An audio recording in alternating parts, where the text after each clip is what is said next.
یہ حقائق جو ہے چیلنجیبل ہے کہ نہیں ہے، نہیں، بلکہ دور کے لوگوں میں یہ تو ہمارے اور آپ کے مغرب میں جو ہے اس نظریے کو اس طرح سے قبول کیا گیا ہے زور زبردستی. میں آپ کے سامنے دو اس کے وہ رکھتا ہوں. یہ ایک ایسوسیشن ہے AAS کے نام سے. اس سے بنتا ہے the American Association for the Advancement of Science. یہ کہتی ہے declared there is no significant controversy within the scientific community about the validity of the theory of evolution. ساتھ میں کہہ رہے ہیں کہ تھیوری آف ایوولوشن ہے، لیکن کہتا ہے کہ there is no significant controversy. اس میں کنٹروورسی ہی نہیں ہے، وہ اس کو تسلیم کرنے کے لیے آمادہ کر رہے ہیں. دوسری جگہ میں لکھا ہوا یہ نیو یارک ٹائمز میں ایک جگہ پہ ہے there is no credible scientific challenge to the theory of evolution as an explanation for the complexity and diversity of life on earth. تیسرا ایک آپ کے سامنے ایک وہ رکھتا ہوں. اس میں لکھا ہوا ہے کہ کہتا ہے کہ there are no weaknesses in the theory of evolution. There are no weaknesses in the theory of evolution. جنہوں نے یہ چیز وہاں کے کلیسا کو بھی زور زبردستی منوانے کی کوشش کی اور عام لوگوں کو بھی. ڈان میں ایک آرٹیکل چھپا تھا، میرے پاس ہے، اگر آپ مانگ رہے تو میں آپ کو انشاءاللہ سینڈ کر دوں گا. اس میں انہوں نے یہ بتایا ہے کہ مغرب میں اس نظریے کو اب اگر کوئی چیلنج کرتا ہے تو وہ دراصل اپنی زندگی کو اپنے ہاتھ میں لے رہا ہوتا ہے. یعنی وہاں پر یہ ایک ریلیجن بن گیا ہے، ریلیجن جس کی بنیاد دیر از گاڈ. اس کی جو بنیادی تعلیم ہے دیر از نو گاڈ. یہ خود ایک ریلیجن کے طور پر کام کر رہا ہے. اور لوگوں نے، اور بد نصیبی یہ ہے کہ ہمارے پاکستان میں جو ہمارے کالجز، یونیورسٹیز اور خصوصاً جو MSc اور یہ MS وغیرہ جو ان سبجیکٹس میں کرتے ہیں جو اس نظریے سے متعلق ہے، زولوجی میں، بیالوجی میں، مائکرو بیالوجی، انہوں نے بھی ذہنی طور پر تقریباً اس نظریے کو تسلیم کر لیا ہے. اور حد یہ ہے کہ اس نظریے سے ہماری بہت بڑی بڑی شخصیات اب بھی اور پچھلے ایام میں بھی ایسی متاثر ہوئی ہے جس کو پھر یہ لوگ کوٹ کر کے اس نظریے کو مزید استحکام بخشتے ہیں.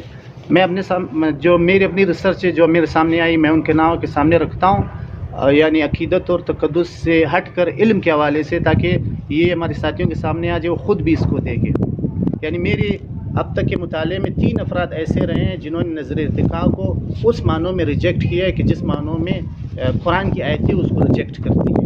اس کے علاوہ جن لوگوں نے اس کو تسلیم کیا ہے، بڑی بڑی شخصیات نے جن کی میں نے کتابیں پڑھی ہے، ان کے نظریے کی نہ جدید سائنسز جو ہے وہ حمایت کرتی ہے اور نہ قرآن اس کی حمایت کرتا ہے، بلکہ اس سے کیا نقصانات پیدا ہوتے ہیں میں آپ کو دوسری کتاب سے بتاؤں گا. یعنی آپ سوچیں کہ امام رومی جو ہے، جنہوں نے مثنوی رومی جو لکھی ہے، اس کے اندر انہوں نے اس کو تسلیم کیا ہے کہ حیات جو ہے وہ پہلے جمادات میں تھی، پھر جو ہے نباتات میں آئی، اور پھر جو ہے اس سے حیوانات میں آئی، اور اس کی جو آخری شکل ہے وہ انسان ہے. یہ یعنی انہوں نے تسلیم کیا ہے. ابوالکلام آزاد رحمۃ اللہ علیہ نے اس کو تسلیم کیا ہوا ہے، اور جو سورہ فاتحہ پر انہوں نے ایک کتاب لکھی ہے اس میں اس سے متاثر ہوتا ہوا دکھائی دیتا ہے. یہ وحید الدین خان، یہ جو جس کتاب میں آپ کو دکھا رہا ہوں، انہوں نے نظر ارتقاء کے ایک پہلو کو تو ایگزیکٹ صحیح انداز سے لیا ہے، لیکن دوسرے نقطے کو انہوں نے بھی ویسا ہی لیا ہے جیسے ان لوگوں نے لیا ہے جن کو ہم اس سلسلے میں غلطی پر سمجھتے ہیں، جن کا ساتھ جدید سائنسز نہیں دیتی. یہ شخص بھی اس کے اندر ہے.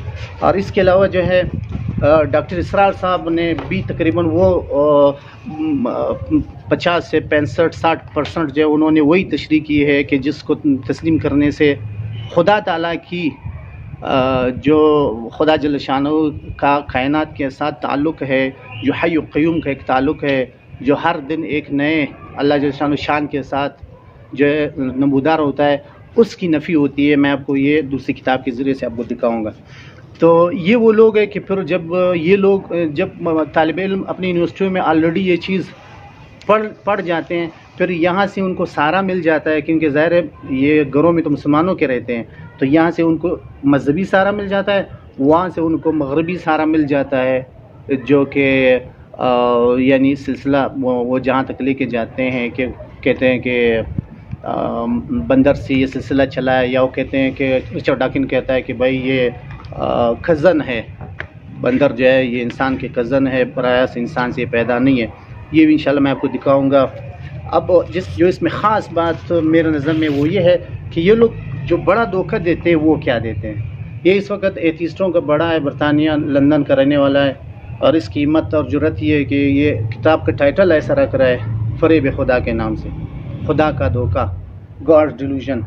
اس کا ایک ماشاءاللہ ایک مسلمان فکرمند ساتھی نے اس کا رد کیا ہوا ہے اس کتاب کے نام سے، خدا کا دھوکہ. یہ خود بھی PhD ہے، اور اس شخص نے جو یہ کام کیا ہے اس نے اس کتاب کو منسوب کیا ہے شیخ احمد دیدات کے ساتھ، جو کہ ہمارے بعض مذہبی حلقوں میں ٹھیک ہے جو ہے وہ قابل قبول نہیں ہے، ہماری اپنی اندرونی فرقواریت کی وجہ سے، جس کی وجہ سے ہمیں کئی نقصانات اٹھانے پڑتے ہیں ان راستوں سے. تو اس شخص کا یہ کام ہے جو انہوں نے اس کے دلائل کی رد کی ہے کہ بھائی آپ جو نظر ارتقاء کو ایک اسٹیبلش سائنس سمجھ رہے ہو اور انکار خدا کے لیے ذریعے کے طور پر پیش کر رہے ہو، تو آپ کی باتوں میں کتنی جان ہے. یہ نظر ارتقاء کے حوالے سے ہمارے ہر دوست اس بات کو جو ہے اپنے ذہن میں رکھے کہ نظریہ ارتقاء جو ہے جو ڈارون نے دیا ہے، یہ جو ملحد لوگ ہیں، ڈارون خود ملحد نہیں تھا. ڈارون کی اپنی کتاب ہے جس میں اس نے اس نظریے کو پیش کیا. یہ اپنی کتاب کے لاسٹ پیراگراف میں، بالکل آخری پیراگراف میں، یہ کریٹر کو تسلیم کرتا ہے، خدا تعالیٰ کی بات کرتا ہے. میں آپ کے سامنے رکھتا ہوں، پھر ان بڑے لوگوں کے آپ کے سامنے جھوٹ آپ کے سامنے آ جائے کہ یہ الہاد کے لیے کن لوگوں کو جھوٹ کے اور ان پر بہتان باندھ کر نظر ارتقاء کو سائنسی نام دیتے ہیں. یہ بالکل جو آخری پیراگراف ہے یہ میں بتا رہا ہوں. یہ کہہ رہے تھے کہ there is a grandeur in this view of life within its several parts having been originally breathed by the creator into a few forms or into one. یہ تسلیم کرتا ہے کہ کائنات میں جو آج لائف ہے اس میں ابتدائی روح جو ہے وہ کریٹر نے اس کے اندر پھونکی ہے، وہ ایک جاندار یا چند جانداروں کے اندر. یعنی کریٹر کا انکار ڈارون نے نہیں کیا ہے، لیکن ہمارے حلقوں میں ڈارون کو بھی جو ہے ملحد کے طور پر پیش کیا جاتا ہے، جس کا نقصان یہ ہے کہ پھر جب ہم اس ملحد کے طور پر پیش کرتے ہیں تو پھر دیگر جو لوگ ہیں جو کہ خود ملحد ہے، یعنی یہ تو ملحد نہیں ہے، جو ملحد ہے وہ اس کی کتاب کا سہارا لیتے ہیں. جیسے اس نے لیا رچرڈ ڈاکن نے، اس نے کئی کتابیں لکھی. ایک کتاب اس نے لکھی ہے اس نے دی بلائنڈ واچ میکر، یعنی جس طرح گھڑی ساز گھڑی بنا لیتا ہے تو گھڑی بنا لینے کے بعد بس اب مزید تو اس کا گھڑی کے ساتھ کوئی تعلق نہیں، اب گھڑی خود چلتی ہے. خدا تعالیٰ نے کائنات بنا لی ہے، بس اب وہ کائنات خود چل رہی ہے. اب یہ کریڈٹ اب خدا کو کیوں دے رہا ہے کہ وہ پرسنل گاڈ بھی ہے، ہمارے آپ کے کھانے پینے میں، ہمارے آپ کے خرید فروخت کے ساتھ اس کا تعلق ہے، نشست برخاست کے ساتھ تعلق ہے، ہماری سیاست کے ساتھ اس کا تعلق ہے. تو یہ شخص ڈارون کے نام پہ جھوٹ بول رہا ہے. کیا جھوٹ بول رہا ہے؟ یہ کہتا ہے کہ جو خدا تعالیٰ کا تصور ہے یا جو سپر نیچرل قوتیں ہیں جن کو ہم خدا جل شانہ کی طرف لے کے جاتے ہیں، یہ کہتا ہے کہ ڈارون کے نظریے نے وہ سپر نیچرل کانسیپٹ جو ہے اس کو ڈسٹرائے کر کے رکھ دیا. یعنی بہتان اس شخص پر باندھ ہے، حالانکہ وہ تسلیم کر رہا ہے کہ جو فرسٹ جاندار ہے یا فرسٹ فیو جاندار ہے اس کا کریٹر خود خدا ہے. اب یہ نقطہ ہمارے اس سبجیکٹ کے پروفیسروں تک، ہمارے لوگوں تک یہ نقطہ پہنچایا جائے کہ یار یہ شخص جو اپنی الہاد کی دکانداری کر رہا ہے، جس کے نام پر کر رہا ہے، وہ خود ملحد نہیں ہے، وہ خود کریٹر کا اقرار کرنے والا ہے. یہ آدمی انکار کریٹر کے لیے اس کو دلیل کے طور پر، اس کا میں آپ کو ایک پیراگراف جس میں اس نے اس سے یہی استدلال کیا ہوا ہے 118 پیج پہ، جہاں پر وہ اسی کا نام لے کر، ایوولوشن تھیوری کا نام لے کر جو ہے وہ انکار خدا کر رہے ہیں.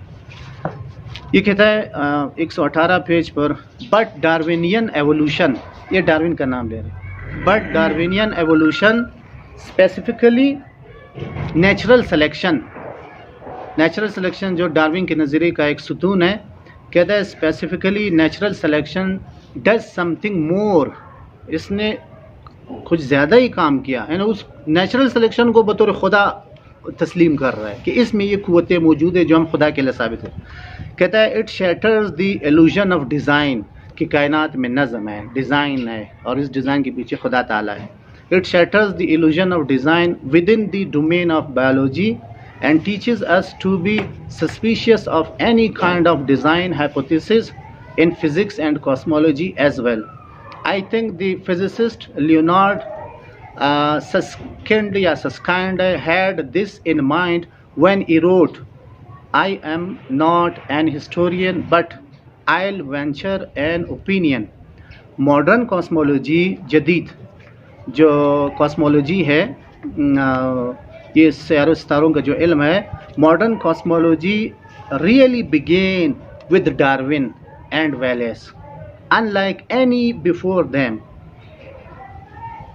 They provided explanation of our existence کہ ہمارا یہ جو وجود ہے اس کی کیا تشریح و تعبیر ہے، یہ ڈارون کے نظریے نے دی. That completely rejected supernatural agents. جو سپر نیچرل ایجنٹ خدا تعالیٰ کے لیے ہم استعمال کرتے ہیں، تو کہتا ہے کہ ڈارون اور ویلیس نے اس کو کیا کر دیا، مکمل طور پر اس کو ریجیکٹ کر کے رکھ دیا، یعنی نام اس کا لے رہا ہے اور سودا اپنی بیچ رہا ہے. یہ شخص جو ہے اسٹیفن ہاکنگ، آپ کے سامنے اسٹیفن ہاکنگ، یہ تو ابھی چند سال پہلے مرا ہے. اس سے پہلے جو ایتھیسٹوں کا باپ تھا بقول وحید الدین خان صاحب کے، دنیا میں اگر دو لوگ کثیر المطالعہ نکالے جائیں تو ان میں سے ایک برٹرنڈ رسل ہے جو کہ برطانیہ کا. رسل نے بھی یہی حربہ استعمال کیا ہے، انکار خدا کے لیے اس نے ڈارون کے نظریے میں جا کر پناہ لی ہے. حالانکہ کافی حد تک جو ہے یہ غیر جانبدار رہ کر اس نے میتھمیٹکس، فزکس، فزیولوجی یہ چیزیں پڑھی ہیں. کافی حد تک بہت اچھا پڑھنے میں محسوس ہوتا ہے کہ یار یہ بہت سیدھا کیا ہے. یہاں پر آ کر جو ہے اس نے وہی غلطی کی ہے، یا جو بھی آپ کہیں کہ اس نے بھی آ کر ڈارون کے نظریے میں پناہ لی، اور اس سے جو پوچھا گیا کہ اگر مرنے کے بعد آپ کو کھڑا کیا گیا اور آپ سے پوچھا گیا کہ آپ نے اللہ میں تعالیٰ میں بلیف کیوں نہیں رکھا، آپ کیا کہو گے؟ تو اس نے کہا کہ بھائی میں کہہ دوں گا کہ اللہ تعالیٰ کے دلائل جو ہے، یا خدا تعالیٰ کو ماننے کے جو دلائل ہے وہ بہت کمزور تھے، وہ اتنے مضبوط نہیں تھے کہ ہم اس کی بنیاد پر اللہ تعالیٰ کو مان لیتے. تو یہ اپنے پیج نمبر 9 پر یہ یہی بات کرتا ہے، یہ انکار خدا کے لیے پریفیس میں یہ کہتا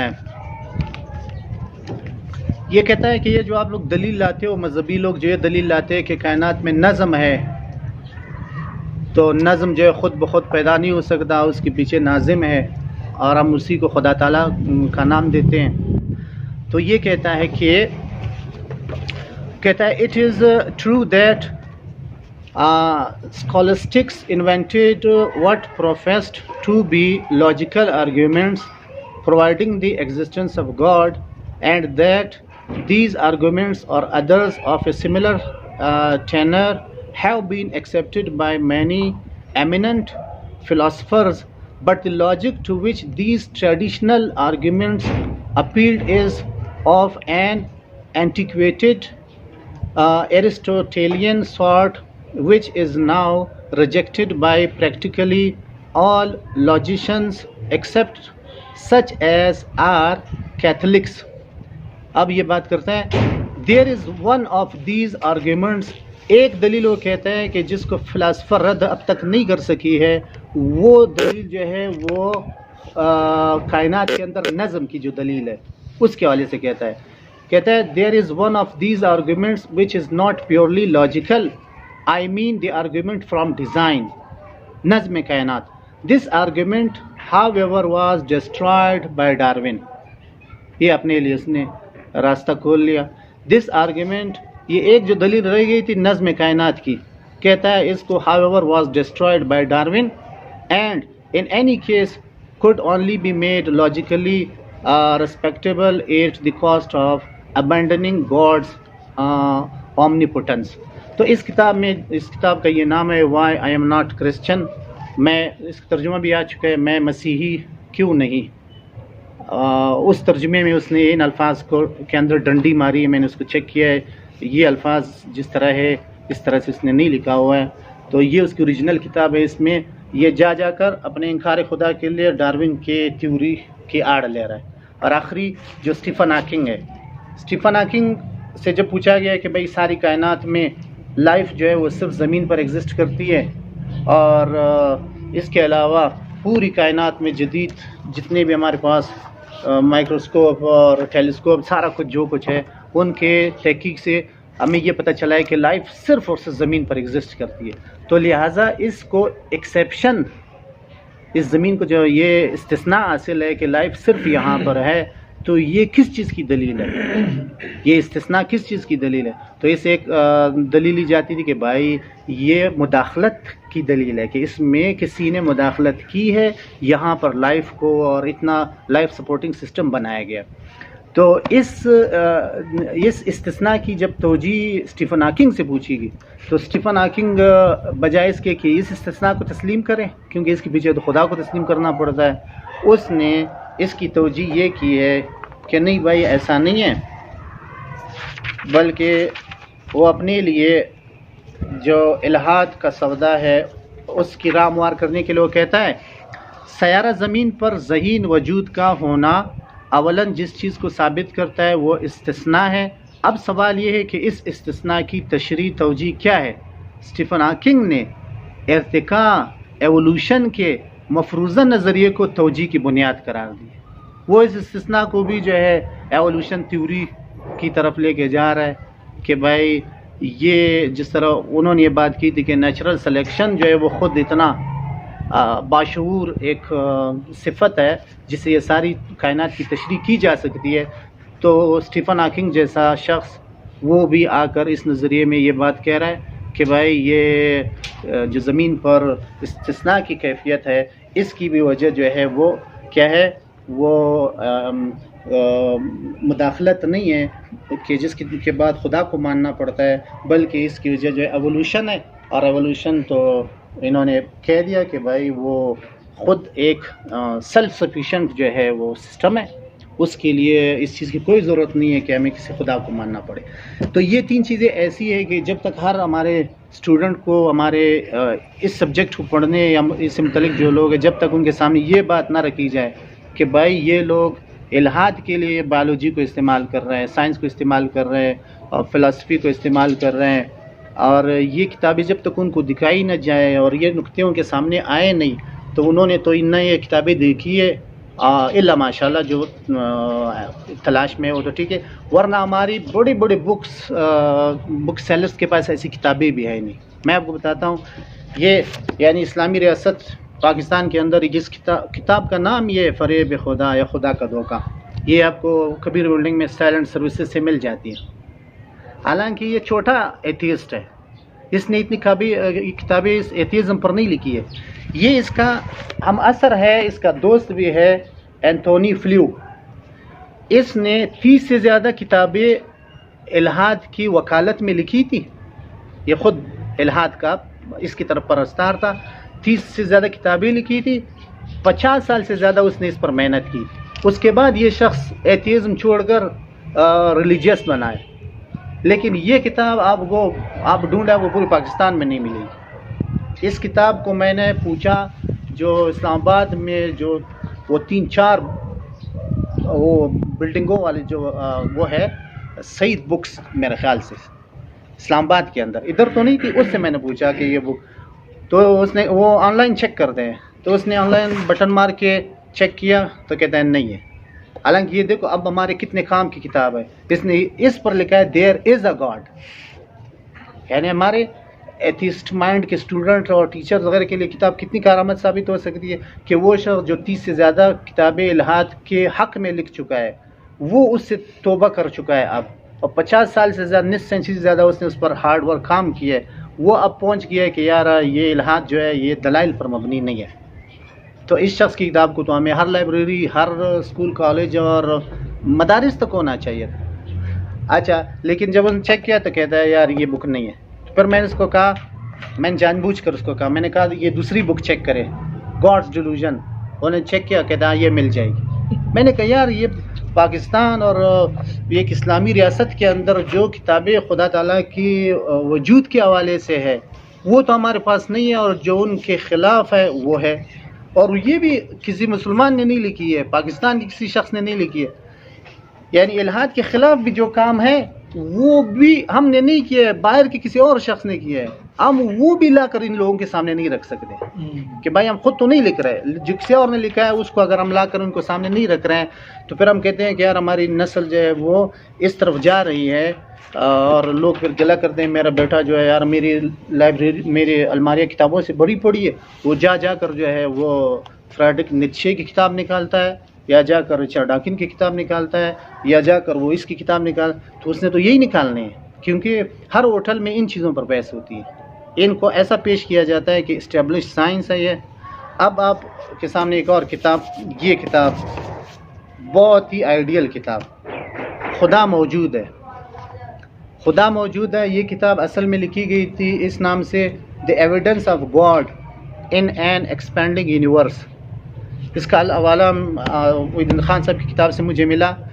اس کتاب کو 40 امریکی سائنسدانوں کی تحقیق پر مبنی ہے، 2-3 پیجز پر، ہر ایک نے اپنی زندگی بھر کی تحقیق لکھی ہے، اور اس میں 33 پی ایچ ڈیز ہے.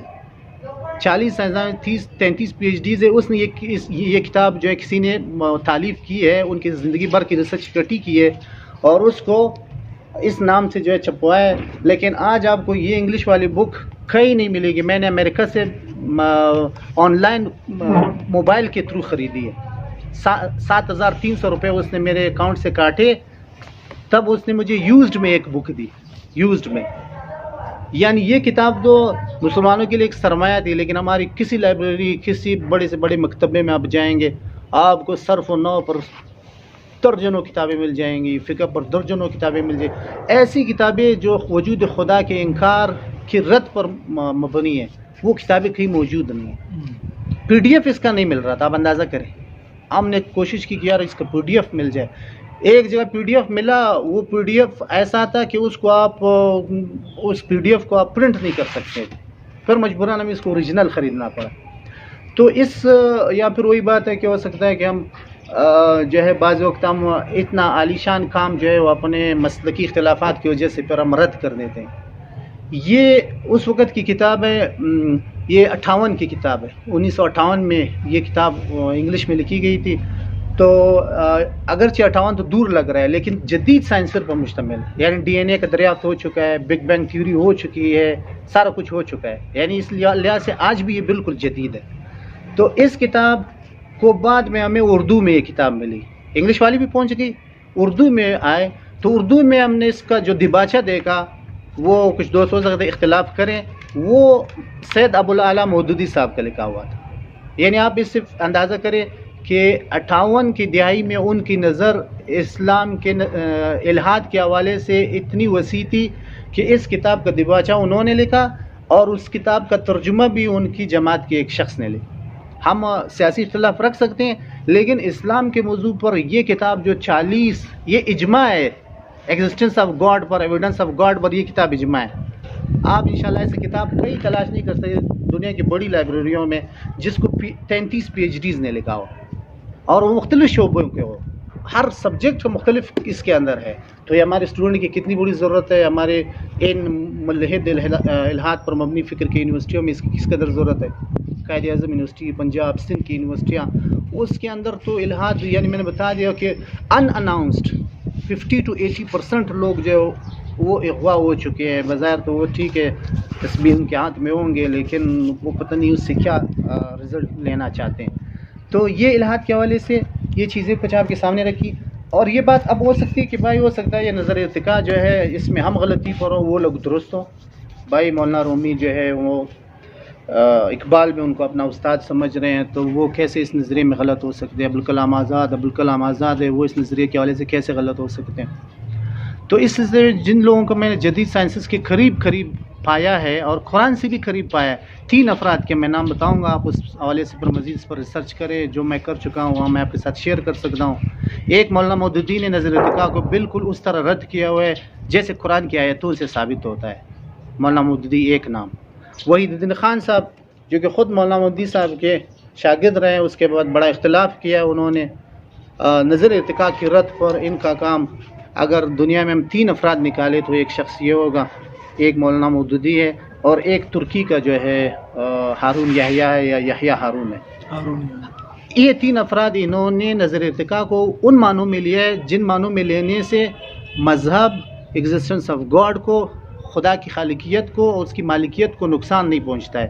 باقی جو ملحدین ہیں انہوں نے تو بالکل خدا کا انکار کیا ہوا ہے، لیکن جو ڈارون ہے وہ خدا کو صرف فرسٹ کاز کے طور پہ تسلیم کر رہا ہے، خالق کے طور پر تسلیم کر رہا ہے، لیکن اس کے بعد ڈارون کے نظریے میں پھر جو نظر ارتقاء ہے وہ خود پر خالق بن جاتا ہے، وہ اس کے لیے پھر خدا کے گائیڈنس کی پھر ضرورت نہیں ہے، پھر نیچرل سلیکشن اور سروائیول آف دی فٹسٹ اور یہ چیزیں پھر خود جو ہے وہ کارآمد رہتی ہے، جیسے گڑی بنا کر گڑی بنانے والا فارغ ہو چکا ہے، اب گڑی خود چل رہی ہے۔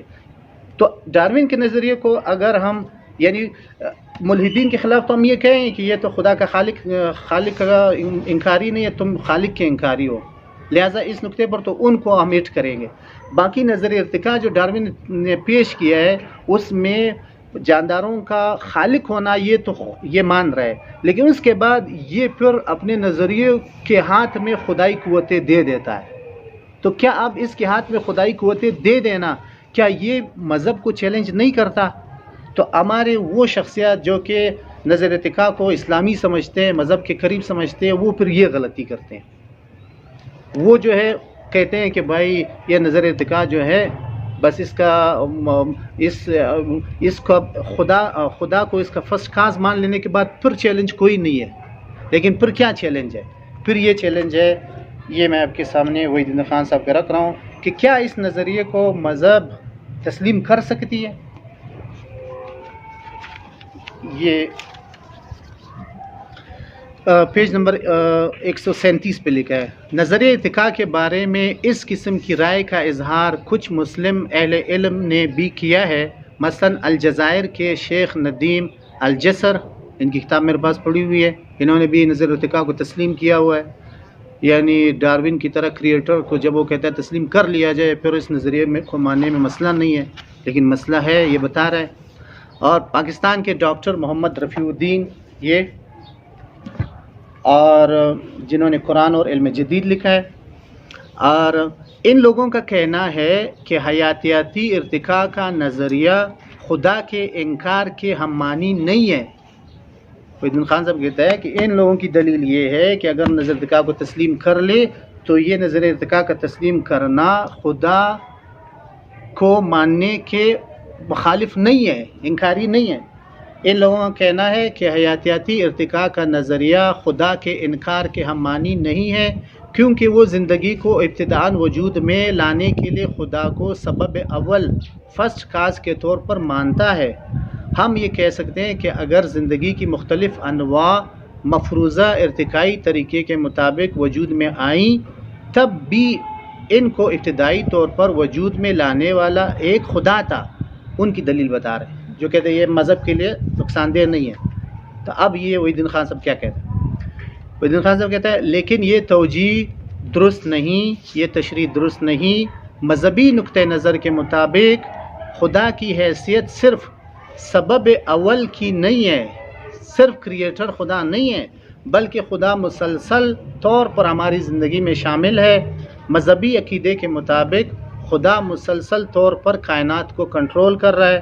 خدا اور انسان کے درمیان تعلق ایک مسلسل تعلق ہے جو بلا انقطاع ہر لمحہ جاری رہتا ہے۔ پھر یہ کہ خدا محاسب احتساب کرنے والا ہے۔ قیامت کے دن خدا مالک یوم الدین کی حیثیت سے تمام انسانوں کی ابدی مستقبل کا فیصلہ کرنے والا ہے۔ خدا کی یہ تمام حیثیتیں نظر ارتقاء میں حذف ہو جاتی ہے، ختم ہو جاتی ہے۔ ایسی حالت میں حیاتیاتی ارتقاء کا نظریہ مذہبی اعتبار سے کبھی قابل قبول نہیں ہو سکتا۔ خدا اور بندے کے درمیان جو تعلق مطلوب ہے وہ ایک زندہ تعلق ہے، وہ ذکر اور دعا اور عبادت اور تفکر اور تدبر اور توسم کے ذریعے ہر وقت اور ہر لمحہ قائم رہتا ہے۔ انسان ہر لمحہ خدا سے مانگتا ہے اور ہر لمحہ وہ خدا کی طرف سے پاتا ہے۔ انسان جس طرح وجود میں آنے کے لیے خدا کا محتاج ہے، یہ ایک نقطہ ہے کہ وجود میں آنے کے لیے خدا کا محتاج ہے انسان، یہ کافی نہیں ہے. اسی طرح انہوں نے ان چیزوں کو خدا کے متبادل کے طور پر متعارف کرائی ہیں. اگر خدا اگر ایک لمحے کے لیے انسان کو نظر انداز کر دے تو انسان تباہ ہو کر رہ جائے. مذہبی عقیدے کے مطابق خدا نہ صرف خالق کریٹر ہے جو ڈارون نے استعمال کیا، بلکہ وہ رازق اور قیوم بھی ہے، سسٹینر بھی ہے. سسٹینر کا کام تو بنا لینے کے بعد ختم نہیں ہو جاتا. ایسی حالت میں نظر ارتقاء عملاً خدا کی نفی ہے نہ کہ خدا کی تصدیق. اگر یہ نظریے کو مان لیا جائے، ڈارون کا نظریہ، یہ نہیں ایتھیسٹوں کا نظریہ، ان کا نظریہ اگر مان لیا جائے تو کیا ہے کہ خدا جل شانہ کام کیا کر رہے ہیں؟ عملاً خدا کی نفی کر رہے ہیں نہ کہ تصدیق کر رہے ہیں. یہ نظر ارتقاء کے حوالے سے ہے.